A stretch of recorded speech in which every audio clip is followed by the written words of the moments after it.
Welcome to this latest episode of Shevolving Life. I'm here, your host, Samantha, and just so grateful to have you with me again. So grateful that you've decided to take out this little moment in time to really nourish yourselves.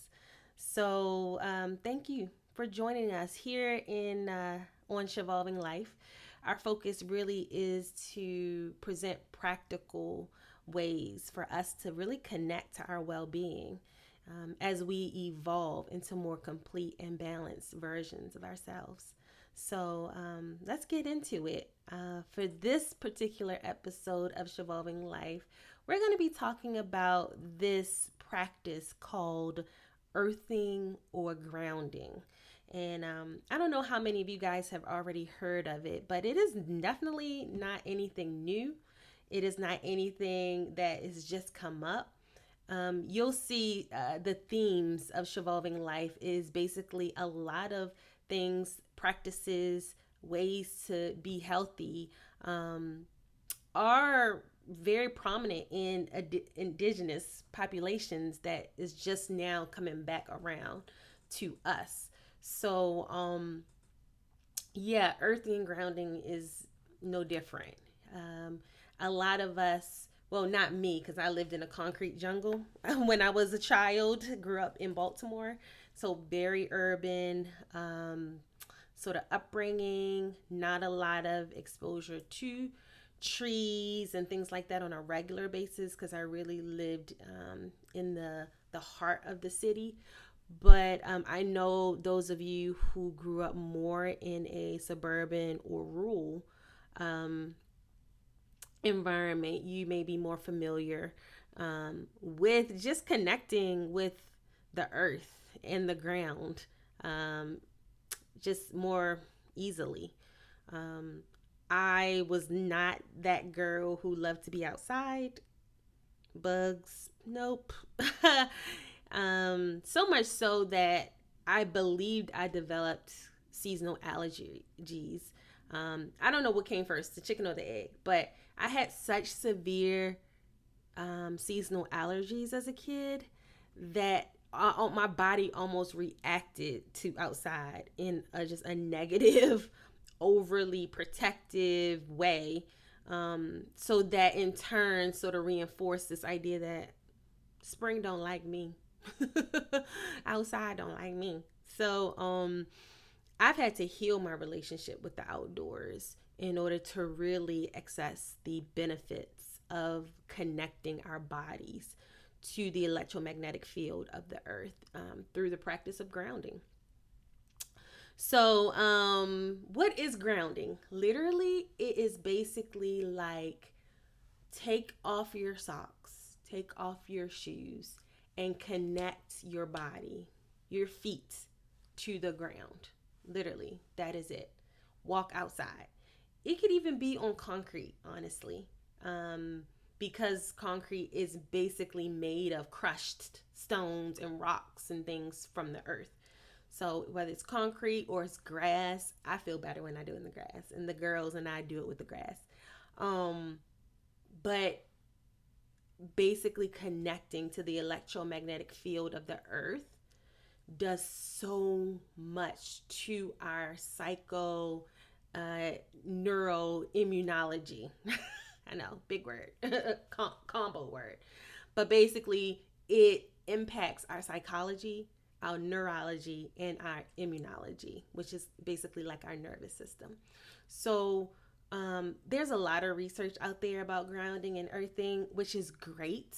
I love science and I love reading folks who have done research where they have, questions that they pose and they come up with, some studies to see, can we answer this question based on these particular studies? So I love studies. And if you're a geek like me, I'll definitely have posted some of my reference articles so that you can read up on grounding yourself. But I know experientially that grounding works. And some of the articles talk about how grounding um, really affects your immune system, decreases inflammation, really works with your cells in a reparative kind of way.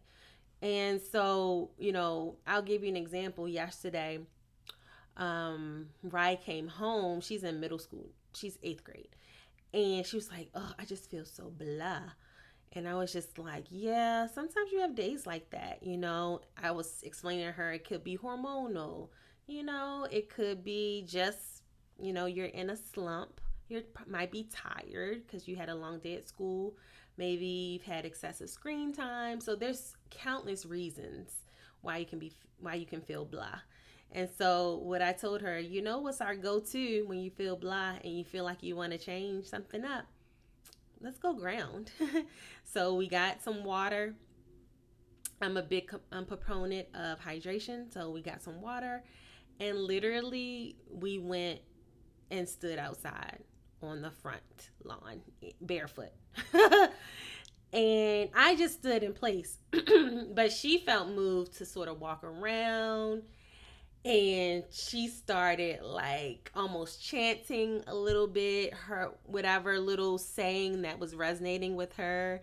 And she started moving in a circle. And I was just amazed I was amazed at how she intuitively moved in a way that was healing for her, just creating that space. So she started moving in circles, looking like an orbit, and it was just me and her. Then eventually, her sisters started coming outside, and because she's the oldest, of course, they wanted to get on the action, and everybody was, doing their grounding after school. And that is just one example of really how grounding can not only affect you and your individual field and your body, but it can be a communal thing too. A time for you to connect with your family, with your kids, outdoors for a little bit. It doesn't have to be long, we were just out there for a few minutes, but it makes such a huge difference. I mean, immediately I asked her, of course, because, I don't have I want my own like little litmus test. And I was just like, so how you feel, boo? And she was just like, wow, like I definitely feel like a lot clearer. I don't feel as blah. Like my moods, I can kind of see my emotions a little bit clearer and they're not as all muddled together. And I was like, oh, that's good. I said, so do you know, are you tired? Are you hungry? And she's just like, I just thirsty. I'm gonna go sit. And I'm like, that's perfect too, So grounding is an excellent tool to really be intentional and conscientious about maintaining well-being. I think in our culture, we're so focused on sick care and doing something once you're already sick.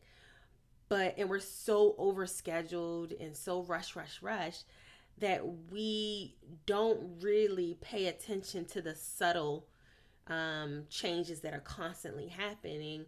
And, anything that's kind of off that needs to be recalibrated, we don't pick up on it quick enough so that it could be fixed with something simple. It's like we're tone deaf to our own bodies. And that's just such just a travesty. It's tragic because I think that we've lost that connection with our body and lost that connection with the intuition that leads us, that wisdom that guides us to wellness and to maintaining what we need to stay well and be in balance.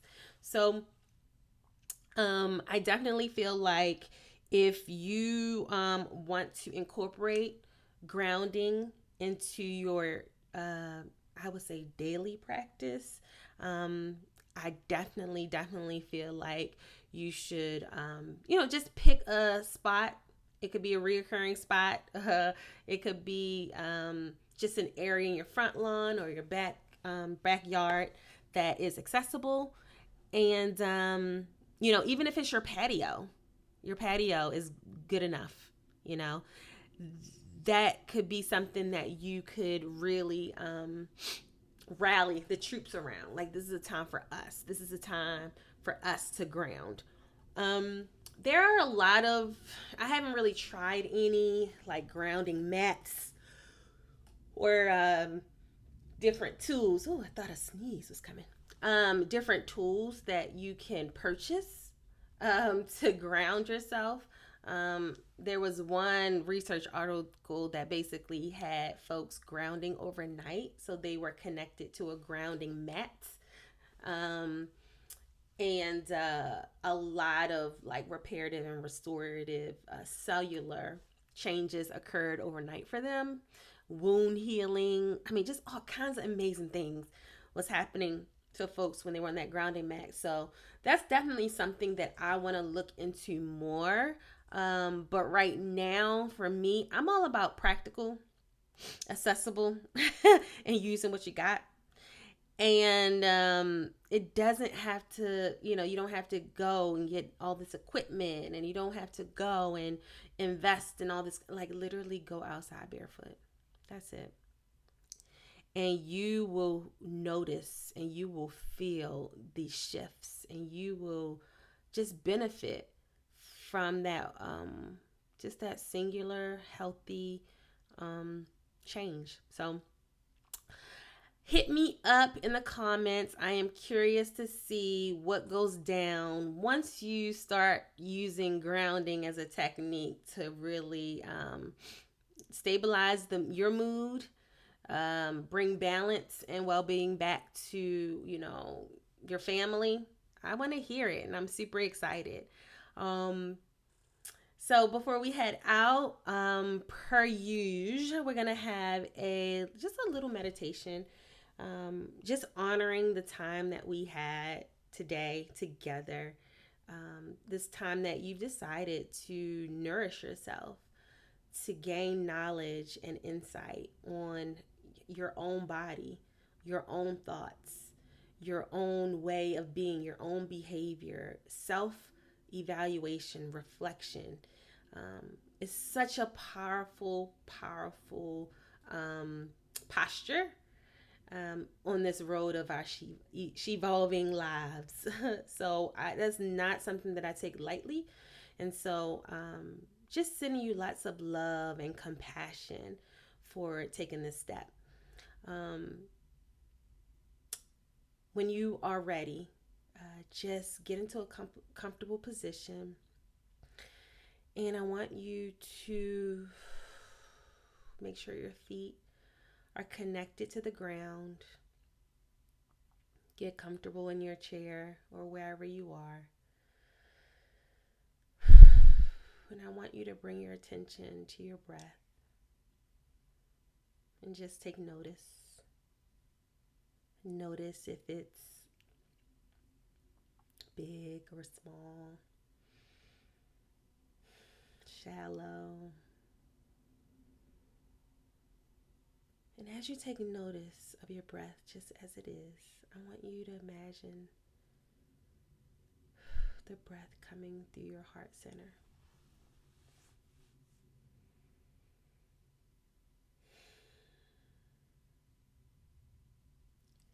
I want you to imagine that your breath is centering you right here in this present moment.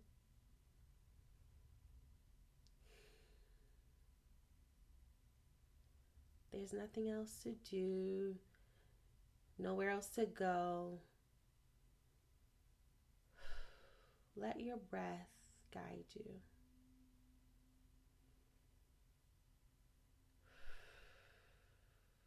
To the ease that exists right here, right now, in this moment.